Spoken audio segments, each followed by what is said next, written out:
পৃথিবীর যদি সপ্ত আসমানের উপরেও মহিলা যায়, দুইজন, দেখবেন কথা কয়। সাত তবক জমিনের নিচে যদি মহিলা যায়, দুইজন, দেখবেন কথা কয়। আফ্রিকার গহীন জঙ্গলে যদি দুইজন মহিলা একসাথে হয়, দেখবেন এই জীবজন্তুর মাঝখানে দাঁড়াইয়া তারা দুইজন কথা কয়। আটলান্টিক মহাসাগরের নিচে যদি দুইজন মহিলা যায়, গিয়া দেখবেন ওনারা কথা কয়।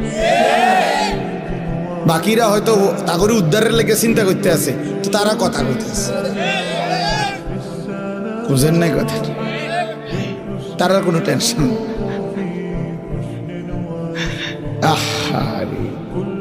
হায় হায় রে জিন্দিগি রে, এই এক আশ্চর্য জিনিস। যেখানে যায় কথা, এই ডেকজি মাইজতে কথা কয়, ভাত রাঁধতে কথা কয়, তরকারি করতে কথা কয়, অটোওয়ালার লগে কথা কয়, সিনজিওয়ালার লগে কথা কয়, শুধু কথা, শুধু কথা, শুধু কথা, শুধু কথা, শুধু কথা কয়।